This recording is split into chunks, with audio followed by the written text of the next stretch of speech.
دنیا میں 4 طرح کے لوگ ہیں، میں اور آپ جتنے یہاں بیٹھے ہیں کسی ایک زمرے میں ضرور ہیں۔ اب ہم نے یہ دیکھنا ہے کہ ہم کس گروہ میں ہیں، کس طبقے میں ہیں۔ فرمایا عبد رزقہ اللہ مالا و علما، پہلا وہ شخص جس کو اللہ نے مال بھی عطا کیا ہے، علم و شعور بھی عطا کیا ہے، فہم و ادراک کی دولت بھی عطا کی ہے۔ فہو یتقی فیہ ربہ، اور وہ اللہ سے ڈرتا ہے۔ علم جو دیا گیا ہے تو تقوی اس کی زندگی کا حصہ ہے، وہ مال کے معاملے میں بہت محتاط ہے۔ وَيَصِلُ فِيهِ رَحِمَ، اور وہ صلہ رحمی کرتا ہے، رشتہ داروں کے حقوق کا خیال رکھتا ہے۔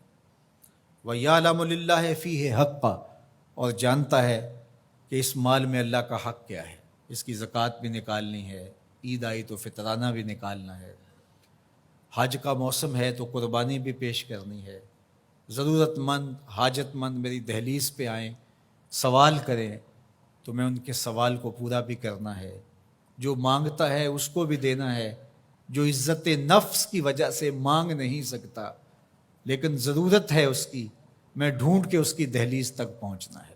فَهَذَا بِأَفْضَلِ الْمَنَازِلِ، یہ شخص جس کے پاس مال بھی ہے، علم بھی ہے، اللہ سے ڈرتا بھی ہے، صلہ رحمی بھی کرتا ہے، مال کے حق کو بھی جانتا ہے، کائنات میں جو بہترین لوگ ہیں اس کا شمار ان بہترین لوگوں میں ہوتا ہے۔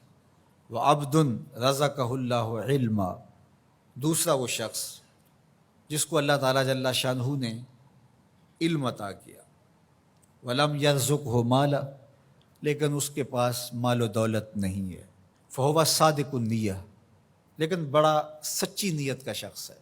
یقول، وہ کہتا ہے لو ان لی مالا لعملت بعمل فلان، اگر میرے پاس مال ہوتا تو جس طرح فلاں شخص نے اچھے کام کیے ہیں میں بھی یہ کام کرتا، میرے پاس مال ہوتا تو میں بھی مسجد تعمیر کروا دیتا، میرے پاس مال ہوتا تو میں مرکز مصطفیٰ کے لیے اپنی خدمات پیش کر دیتا، تجوریاں کھول دیتا، جو کام سالوں میں ہونا ہے مہینوں میں ہوتا، اور وہ سچی نیت سے اگر ہوتا تو کرتا بھی۔ کچھ لوگ ہوتے ہیں کہ نیت کرتے ہیں، جب آ جاتا ہے تو پھر کھسک جاتے ہیں، یہ کھوٹی نیت والے ہوتے ہیں۔ جب مال آتا ہے تو کہتے ہیں نہیں اس مال سے اور مال بنائیں گے پھر مال دیں گے، کچھ لوگ یہ سوچتے ہیں۔ بعد میں تھوڑے سے پیسے آئے وہ کہتے ہیں بس اس سے اور کاروبار کریں گے، پھر اور پیسے ہم ایک بار اشارہ کر دیں گے، اور وہ ساری زندگی کر نہیں پاتے۔ اور جنہیں نصیب ہوتا ہے وہ مزدوری کے پیسوں سے بھی 4 آنے پیش کر دیتے ہیں۔ اللہ اکبر۔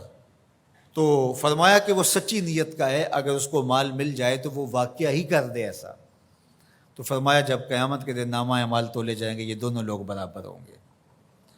تیسرا شخص حضور نے ارشاد فرمایا وَعَبْدٌ رَزَقَهُ اللَّهُ مَالًا وَلَمْ يَرْزُقْهُ عِلْمًا، تیسرا وہ شخص جس کے پاس مال بہت سارا ہے لیکن علم و شعور نہیں ہے، جہالت کی وجہ سے، علم نہ ہونے کی وجہ سے مال کو صحیح جگہ پہ خرچ نہیں کرتا، اور رب سے ڈرتا بھی نہیں ہے، رشتہ داروں کے ساتھ سلوک بھی اس کا کوئی اچھا نہیں ہے، مال نے اس کو مغرور بنا دیا ہے، اور مال کے حق کو بھی نہیں جانتا، اس مال کو خرچ کہاں کرنا ہے یہ بھی نہیں جانتا۔